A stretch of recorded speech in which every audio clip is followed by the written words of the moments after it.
Okay, so you know how it is. You're just scrolling through TikTok, and boom, there she is, Remi Bader, doing like one of her totally real clothing hauls. Right. Yeah, her realistic hauls. Exactly. And then you're like, wait a minute, something looks different. And suddenly the headlines are everywhere. The comments are blowing up.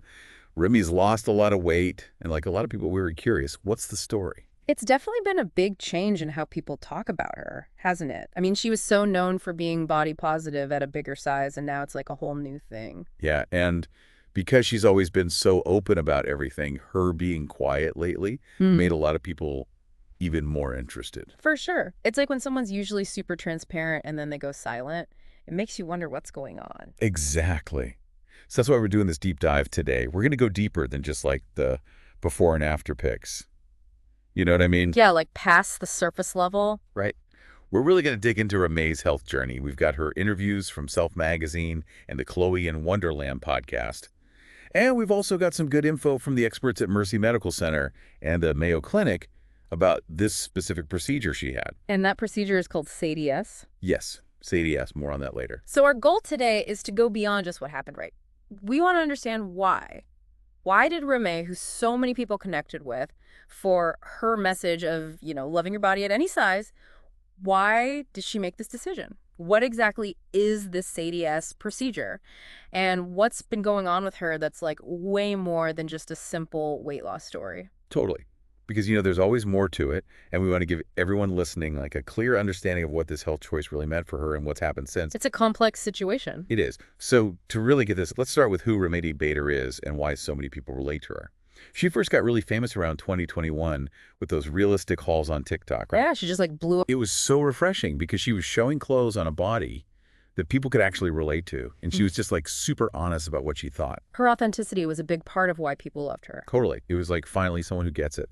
And on top of that, she's been really open about her mental health struggles too, especially her battle with binge eating disorder. She's talked about trying Ozempic and how it didn't really work out for her. Yeah, that was a while ago. So when we started seeing her lose weight, especially after that TikTok where she was crying and said she needed a break from talking about her body publicly, Yeah, it definitely made people wonder what was going on. totally. That was a pretty Yeah. big deal. She was always so open, and then suddenly she needed to be private. And I think that silence really showed how much pressure she was under. It did. And I think it's really important to remember something she said in an interview recently. She said, I loved being curvy my whole life. I just did. It was who I was. I will always believe that you could be a bigger size and be healthy and happy. That's a powerful statement. It is. Yeah. And it tells us that this decision to have surgery wasn't something she took lightly or because she suddenly thought her old message was wrong. Something had to have changed with her health for her to make this choice. It seems like what changed was that she was having more and more health problems, and a lot of the treatments she tried just didn't help in the long run. Exactly. And her health issues were getting pretty serious. She had really bad back pain. They got so bad she needed surgery. She couldn't even wear heels anymore. Wow. And she talked about sweating a lot, which made her feel self-conscious. And it was even starting to affect her work, like filming those hauls. That must have been frustrating. Definitely. But it wasn't just the things you could see. She was also dealing with some serious internal health issues. Right. Things that were going on inside. Yeah, like sleep apnea, high cholesterol, Mhm. even some early signs of heart problems. Yeah. And then she had fatty liver disease, which is, That's pretty serious. it is. And then one of the toughest things she talked about was how her periods were irregular. And she went to the doctor, and they told her at 28 years old that she was becoming infertile. Oh, wow.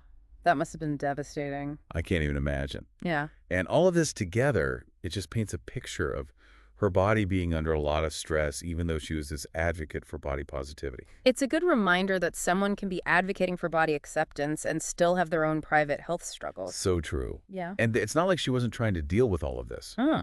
Her history with dieting goes way back to when she was really young, like 10 years old. 10 years old. I Oh. know.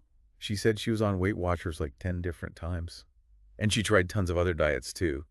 So she's been struggling with her weight for a long time. It's sad to think that she's been dealing with this for so much of her life. It really is. And then in 2019, she was diagnosed with binge eating disorder. Mm. And when you read the email she sent to her dietitian, it's just heartbreaking. She said, if you have any tips, I'm getting pretty desperate. It's scaring me because I can't seem to snap out of it. You can feel the desperation in her words. You really can. Yeah. It shows that this wasn't just about like making better food choices. This was a serious mental health issue that she was really struggling with. And with binge eating disorder, you feel like you've lost control. It's not just a matter of willpower. Exactly. Yeah. And she tried everything to get better.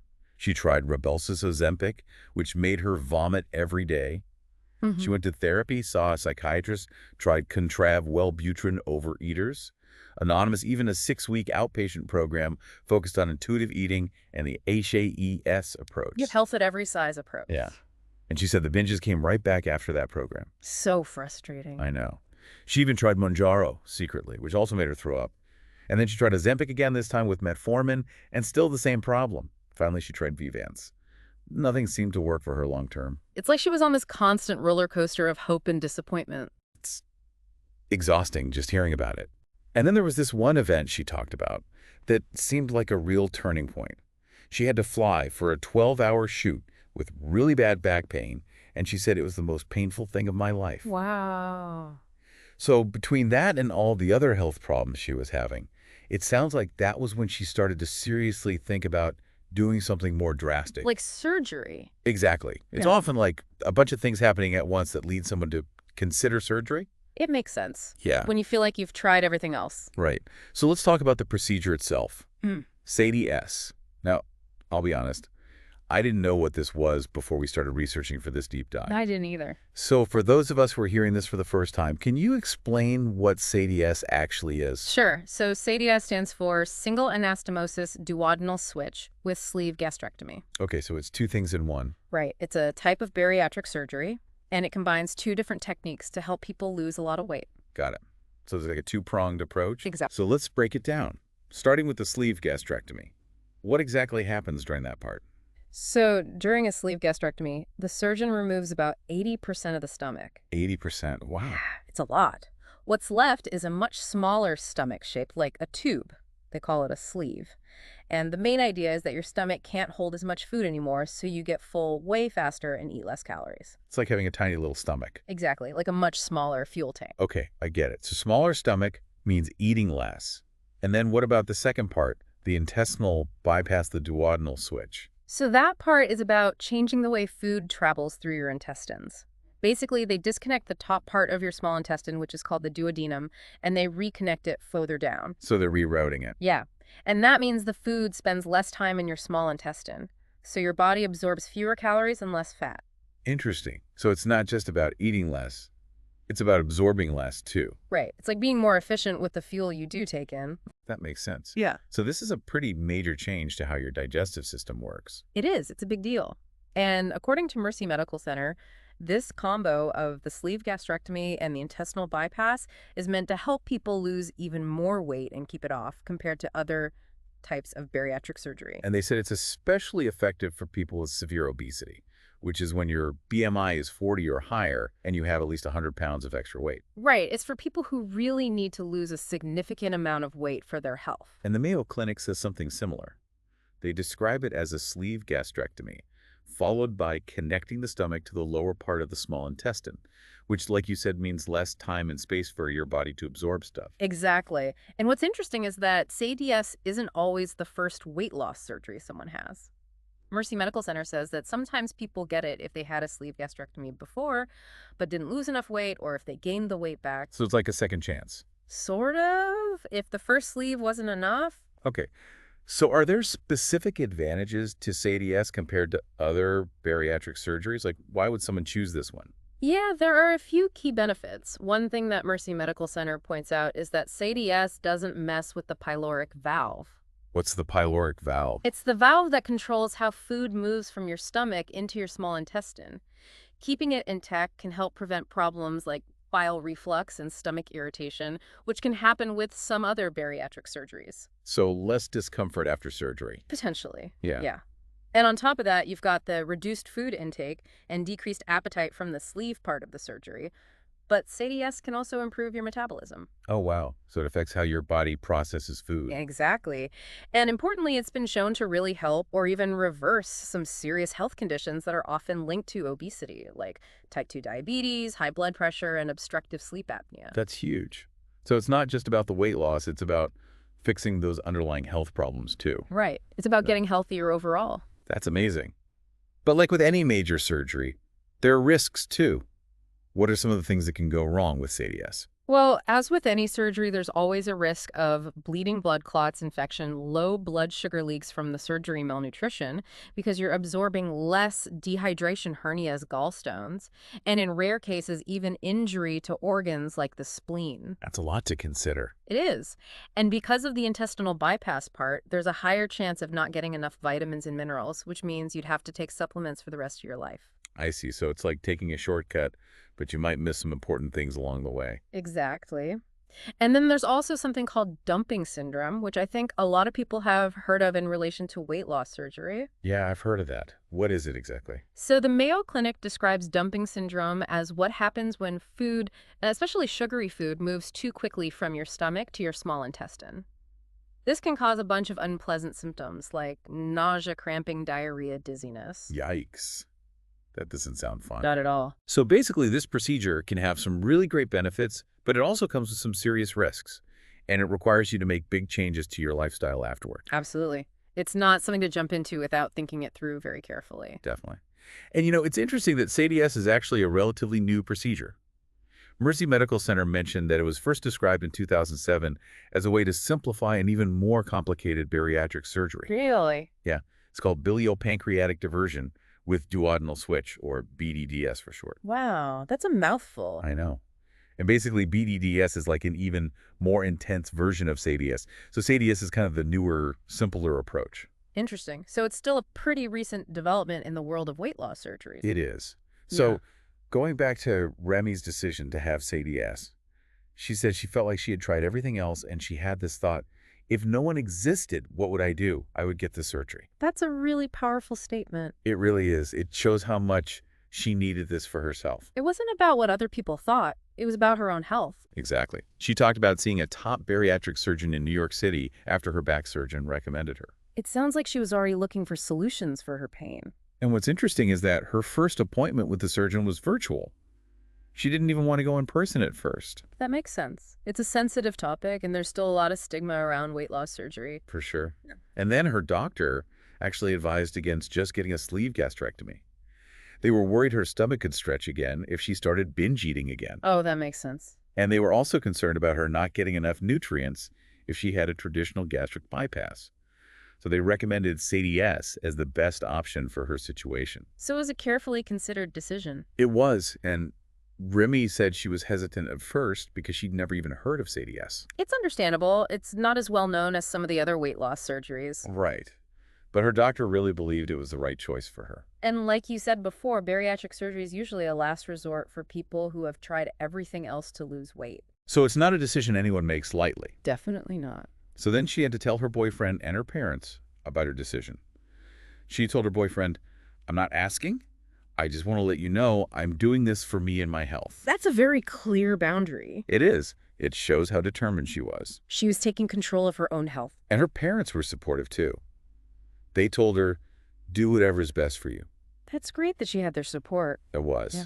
And then came the insurance approval process, which she said took about 2.5 months and involved meetings with a dietitian, a therapist, and other specialists. It's a pretty thorough process. It is. They want to make sure you're physically and mentally ready for the surgery and for all the changes you'll have to make afterward. It makes sense. It's a big commitment. So finally, on December 11th, 2023, she had the surgery. A big day. It was it. Yeah. But her recovery was way harder than she expected. She described it as the most brutal thing she'd ever been through. Oh, Right after the surgery, she was throwing up for hours, and she couldn't even keep water down. So she had to stay in the hospital for 3 days instead of just 1. that's awful. I can't imagine how uncomfortable she must have been. It was rough. And when she got home, it didn't get much better. For 6 weeks, she was still throwing up, and she couldn't eat or drink properly. That's so much longer than the typical recovery time. It is, and it made her feel really isolated because Oh. she wasn't seeing other people talk about having these kinds of problems online. It's easy to feel alone when you're going through something so difficult. Totally. And emotionally, it was really hard for her. She said she had very, very deep depression that lasted from December to mid-February. She even said it was truly the scariest time of my life and that she really wanted to die. That's heartbreaking to hear. It really is. It just shows how deeply connected our physical and mental health are and how a major surgery can really affect your mental state. And it's important to remember that after bariatric surgery, your body goes through so many changes. Your hormones are different, you have to eat way less, and your body's just adjusting to everything. It's no wonder that it can be tough mentally. Thankfully, she was able to get some relief by increasing her dose of antidepressants and starting Wellbutrin again. It's so important to have that support during such a challenging time. Absolutely. And even with the medication, it took her 2 whole months to feel well enough to get out of bed and eat. Wow. And on top of everything else, she had a lot of hair loss for about 6 months. That's a common side effect of rapid weight loss. It is. And even though it's usually temporary, it can be really hard on people's self-esteem. It's like another thing to deal with on top of everything else. So as she started to physically recover, she also had to adjust to having a completely different body and a changing sense of identity. That's a huge adjustment. She was surprised by how fast she lost weight and how much she lost it. She said, I never thought it would be this quick, and I never wanted to be this size. It can be hard to predict how your body will react to surgery. Definitely. And it can be a lot to process emotionally, too, especially for someone like Remi, whose whole public image was tied to being plus size. Totally. It makes you wonder how she sees herself now. And she said something that really resonated with me. She said, I'm probably the only person that's ever gone to a doctor for weight loss to be like, okay, but can I still be curvy? It's almost like she's hoping to keep that part of herself. It seems like it. Yeah. And she talked about this feeling of confusion she has now because she has a different body but the exact same brain. That makes sense. Our minds don't always catch up with our bodies. Right. It takes time to adjust. And she also talked about how she used to feel like she belonged in the plus-size community, but now she's not sure where she fits in. It's like her world is shifted. And she said that comments about her being smaller can be really triggering because people assume that losing weight means she's automatically happy and her life is perfect. Which is so not true. Weight loss doesn't fix everything. Exactly. And she's still committed to size inclusion even though she's lost weight. Her recent clothing collection with Sam's Club goes up to a size 6X. That's great to hear. But she said she feels less allowed to advocate for size inclusion now, which is sad. It's like people are questioning her authenticity because she doesn't look the same way anymore. It's unfair because her message is still important. Totally. And looking ahead, she's made it clear that this isn't a quick fix. She has to go to follow-up appointments regularly, and she has to be really strict about what she eats. It's a lifelong commitment. Like you said before, it's a big lifestyle change. And she's admitted that she still feels the urge to binge eat, even though her stomach is much smaller now. It shows that the surgery can help with the physical part, but the mental and emotional part of an eating disorder is something you have to keep working on. Exactly. And she's had to learn to separate eating and drinking by about 30 minutes, because otherwise she gets uncomfortable. Yeah. And she still has problems with getting sick from food at events. It's a lot to manage. It is. But she's been really honest about everything. Yeah. And she said that she doesn't want people to rush into having the surgery just because it worked for her. She's still figuring things out, and she's worried about the long-term effects. I respect her honesty so much. She's not sugarcoating anything. She's keeping it real. And she's also really emphasized how important it is to have support, especially therapy, before, during, and after the surgery. Therapy is so crucial. It really is. And she said something that I think is so important. She said, I will never regret having my time to heal, and I'm still healing and figuring it out.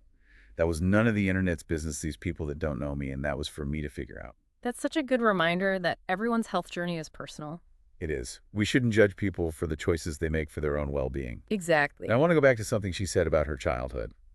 She mentioned that when she was about 10 years old, a family member offered her $1,000 to lose 20 pounds. Wow, that's crazy. I know. And she thinks that experience really messed with her relationship with food and her body and contributed to her eating disorder. That's so sad to hear. It just shows how much pressure there is on girls to be thin, even at a young age. And it can have such lasting consequences. She said, I would always do the diet and restrict cycle, which only got worse over time.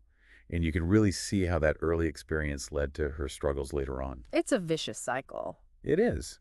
So basically, Remi's decision to have SADI-S surgery was a long and really hard journey.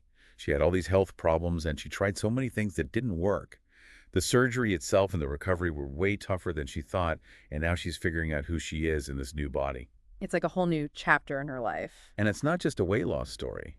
It's about her health, her mental health, her identity, her whole life. It's complex. It really is. And her story makes you think about all the pressure people face when it comes to body image and health. and how we make these really personal choices when we're dealing with those pressures and with serious health issues. It challenges us to be more understanding and empathetic. It does. It makes you question what it really means to be healthy and how we define that. And it reminds us that there's always more to the story than what we see on the surface. Exactly. This has been a really personal and sensitive topic, and Hmm. we want to remind everyone that if you're struggling with an eating disorder or any health concerns, it's important to reach out for help. There are resources out there like nationaleatingdisorders.org, which was mentioned in one of the articles we read. They can provide support and information. Absolutely. Thanks for joining us for this deep dive.